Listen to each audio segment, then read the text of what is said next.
Selamat siang Bapak Ibu. Siang. Luar biasa. Terima kasih atas kesempatan.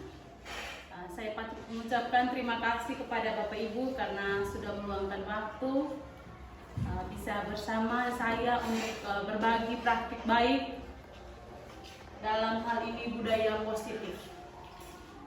Kelihatan. Baik, Bapak Ibu, dalam materi budaya positif ini, berbagi praktik baik ini, ada 5 materi yang akan saya bagikan kepada Bapak Ibu. Yang pertama yaitu perubahan paradigma. Dalam hal ini stimulus respon lawan teori kontrol. Yang kedua yaitu kita akan lebih mempelajari, mendalami tentang arti disiplin dan motivasi perilaku manusia. Terus yang ketiga, keyakinan kelas. Keyakinan kelas ini kita akan belajar bagaimana hukuman dan penghargaan kepada siswa yang melakukan yang melanggar aturan di sekolah. Terus yang keempat, tentang kebutuhan dasar manusia. Yang kelima, posisi kontrol. Dan yang terakhir itu yang keenam, yaitu tentang segitiga restitusi. Baik Bapak Ibu, sekarang kita akan mendengarkan sama-sama tentang keyakinan, hukuman, dan penghargaan bagi siswa yang melakukan pelanggaran di sekolah. Mengapa tidak peraturan saja? Mengapa harus ada keyakinan kelas? Di sini ada 3 poin, ada 3 jawaban. Yang pertama, mengapa kita memilih peraturan harus menggunakan helm bila mengendarai kendaraan roda 2? Ini yang nanti kita diskusikan. Terus yang kedua, mengapa kita memilih peraturan 3M? Menggunakan masker, mencuci tangan, dan menjaga jarak 1,5 meter. Terus yang ketiga, mengapa kita memilih peraturan harus datang tepat waktu pada saat mengikuti pelatihan? Nah, dari ketiga ini nanti kita sebentar nanti akan bentuk dari beberapa, saya akan bagikan beberapa kelompok. Kita akan mendiskusikan ini. Terus untuk mendukung motivasi intrinsik, kembali kita ke nilai keyakinan. Lebih menggerakkan seorang dibandingkan mengikuti serangkaian peraturan-peraturan.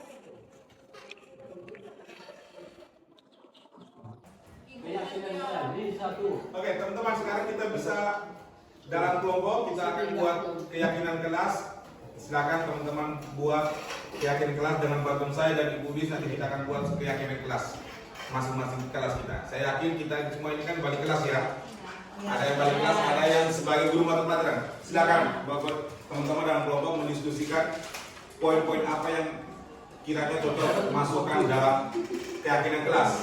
Yang terpenting tadi keyakinan kelas harus memuat bahasa-bahasa yang positif.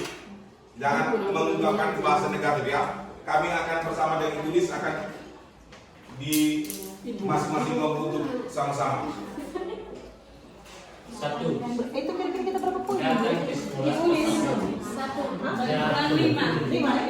5 poin. Keyakinan kelas 5. Apa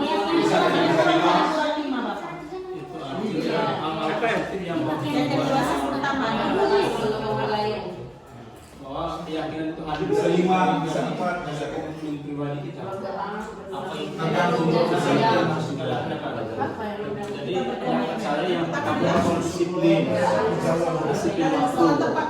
sehingga kita berkeyakinan bahwa tepat waktu itu adalah sebuah budaya yang baik. Maka keyakinan kita bahwa hadir tepat waktu sekolah. Kemudian yang kedua terkait dengan seragam. Maka kita bersepakat, kita membuat keyakinan bahwa mengenakan seragam yang sesuai dengan ketentuan sekolah. Kemudian yang ketiga, mengerjakan tugas atau mengerjakan tugas tepat waktu. Dimulai dari peraturan, dari kelas, peraturan kelas baru sampai keyakinan kelas. Kalau peraturan kelas ada bahasa jangan, yang maksudnya jangan membuang sampah Sesuai jadwal yang ditetapkan. Bapak Ibu, untuk segitiga restitusi ini kita menggunakan 3 langkah. Yang pertama, menstabilkan identitas. Menstabilkan identitas di sini bahwa siswa kalau dia melakukan kesalahan, berarti dalam hal ini dia harus meyakinkan bahwa bukan satu-satunya yang melakukan hal ini. Berarti bukan dia saja, ada teman lain yang melakukan hal yang sama. Terus yang kedua, berarti dalam hal ini setiap orang atau orang lain juga pernah melakukan kesalahan. Itu menstabilkan identitas. Yang berikutnya, validasi tindakan. Jadi langkah ada 3 langkah tadi, yang langkah yang kedua, validasi tindakan. Jadi adakah cara lain untuk mendapatkan yang kamu butuhkan? Ataukah tentu punya alasan mengapa ia melakukan hal tersebut atau kesalahan apa? Alasan apa dia sampai melakukan hal tersebut? Dan yang ketiga yaitu menanyakan keyakinan. Apakah pelanggaran itu atau kesalahan yang dia buat itu sudah sesuai dengan keyakinan kelas atau tidak? Kalau memang sesuai dengan keyakinan kelas, mengapa dia lakukan hal tersebut? Jadi ini 3 langkah dalam menyelesaikan sebuah kasus. Jadi setelah Bapak Ibu memahami ini, sekarang saya berikan kesempatan kepada Bapak Ibu untuk mendiskusikan satu kasus, yaitu kasusnya si Mira. Anggap saja si Mira ini datang terlambat ke sekolah. Jadi dalam kelompok, 1 orang yang menjadi guru, 1 orang yang menjadi Mira.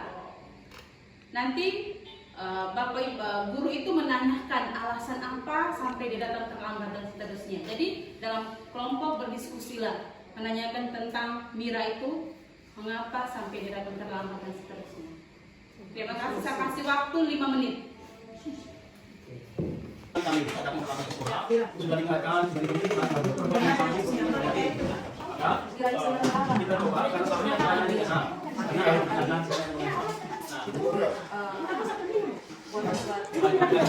ini kita coba menggunakan segitiga restitusi ini supaya peristiwa yang sama yang ini tidak ulang. Jadi yang pertama prinsipnya kita tidak mendukung. Kita coba yang pertama itu nah, supaya alasan kesalahan ini jangan berteman. Oke, terima kasih Bapak Ibu semua karena pada kesempatan ini kami berdua sudah diberi kesempatan untuk memberikan sosialisasi ataupun diseminasi terkait praktik budaya positif di sekolah.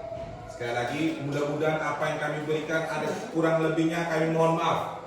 Yang terpenting ilmu yang kita dapatkan pada ini mudah-mudahan dapat diterapkan di kelas kita masing-masing. Sekian saja dari kami berdua, saya dan Ibu Udis. Kami mengucapkan terima kasih sekali lagi. Selamat siang.